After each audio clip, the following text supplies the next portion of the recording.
पाल shootout के नए video में भी असद उमेश पाल पर फायरिंग और बमबाजी करता दिख रहा है। ऐसे में सवाल अब उठ रहे हैं कि आखिर अतीक ने अपने बेटे असद को उमेश पाल की हत्या करने के लिए क्यों भेजा।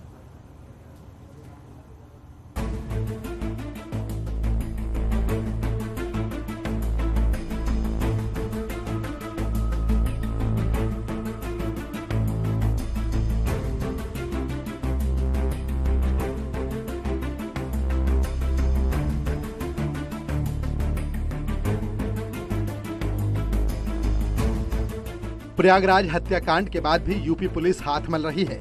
ये पांचों शूटर्स न सिर्फ यूपी पुलिस को चैलेंज दे रहे हैं, बल्कि उस 500 ठिकानों पर हुई छापेमारी पर भी मिट्टी पलीत कर रहे हैं। करीब 20 दिन बीत जाने के बाद भी पुलिस के हाथ खाली हैं। इस बीच एक और घटना का ताजा तरीन वीडियो सामने आया है, जिसमें शूटर्स उमेश पाल और गनर के पीछे भागते नजर आ रहे हैं और बैक टू बैक गोलियों की बौछार कर रहे हैं।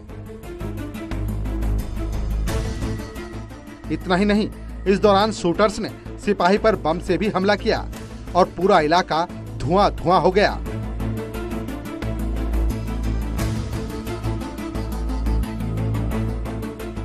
प्रयागराज शूटआउट की घटना इस वीडियो से एक बार फिर सवाल खड़े कर रही है कि कैसे पुलिस की नाक के नीचे इस वारदात को दिन के उजाले में अंजाम दिया गया।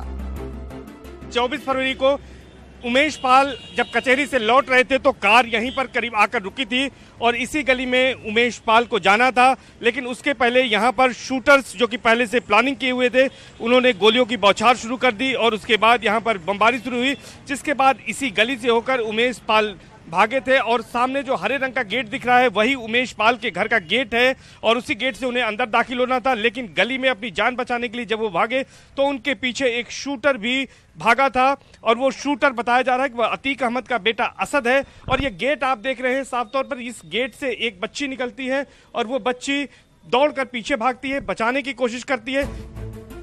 सीसीटीवी में साफ साफ दिख रहा है कि उमेश पाल गली में अपने घर की ओर भागने की कोशिश कर रहे हैं, तभी शूटर पीछे से आकर लगातार फायरिंग करता रहता है।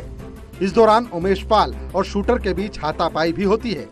तभी घर के पास एक बम का धमाका होता है और फिर अतीक का बेटा असद उमेश पाल की हत्या कर अपने गुर्गों के साथ भाग जाता है, जिसकी 20 दिन बाद भी गिरफ्तारी नहीं हो सकी। तो क्या इन पांचों शूटर्स को जमीन निगल गई या आसमान खा गया?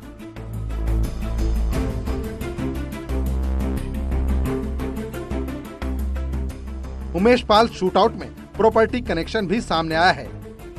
करोड़ों की जमीन को लेकर विवाद हुआ था।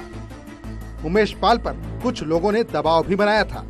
माफिया अतीक की इस जमीन पर नजर थी, लेकिन उमेश पाल अतीक के दबाव में नहीं आए। और इस प्रॉपर्टी के बारे में बताया जा रहा है कि इस पर कुछ लोगों की नजर थी। उमेश पाल अतीक अहमद के कुछ पुराने साथियों के साथ इस प्रॉपर्टी पे काम कर रहे थे और इसके लिए बताया जा रहा है कि खुद अतीक अहमद की भी इस पर नजर थी।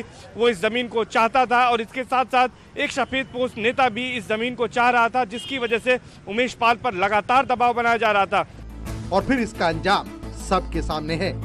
फिलहाल पुलिस हर एंगल से जांच कर रही है और शूटर्स के मददगारों की लिस्ट भी तैयार कर रही है, जिसमें कारोबारी के साथ ही सफेद पोश भी शामिल हैं। लेकिन अब तक उन 5 शूटर्स की जानकारी पुलिस के हाथ नहीं लगी, जिन पर पहले 50-50 हजार का इनाम था, फिर इनाम की राशि 2.5 लाख हुई और अब 5-5 लाख का इनाम घोषित है।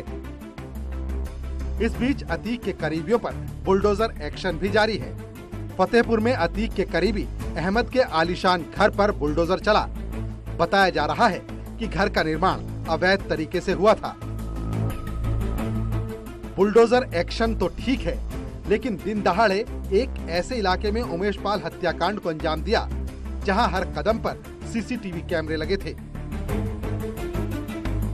इतना ही नहीं, उनका बड़े आसानी से भाग जाना और अब तक पुलिस की पहुंच से दूर रहना माफिया के शातिर चाल के आगे पुलिस के हाल को बयां करता है।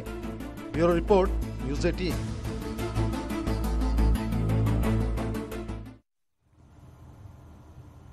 और नोएडा से बड़ी खबर है, नाराज कार क्लीनर ने 14 कारों पर एसिड डाल दिया। पैसा न मिलने से ये शख्स नाराज था और पूरी वारदात सीसीटीवी कैमरे में कैद हो गई है, जिसकी फुटेज भी हम आपको दिखाएंगे। पुलिस ने आरोपी को जेल भेज दिया है। थाना सेक्टर 113 क्षेत्र की घटना है, जहां पर एक कार क्लीनर को उसका पेमेंट नहीं मिला तो उसने 1 नहीं 2 नहीं 14 कारों पर एसिड डाल दिया। ये सीसीटीवी फुटेज जो आप देख रहे हैं, इसमें साफ देखा जा सकता है कि ये शख्स जो कि पेशे से कार क्लीनर है, इसके हाथ में एक एसिड की बोतल है और एक एक करके ये कारों पर डालता जा रहा है। इन कारों का नुकसान करने के मकसद से, क्योंकि इसे पेमेंट नहीं मिला था, इसका मेहनताना नहीं मिला था, लिहाजा इसने बदले की नीयत से उन कारों पर एसिड डाल दिया। यह पूरी घटना सीसीटीवी में कैद हो गई, जिसे अब पुलिस ने अरेस्ट करके जेल भेजा है।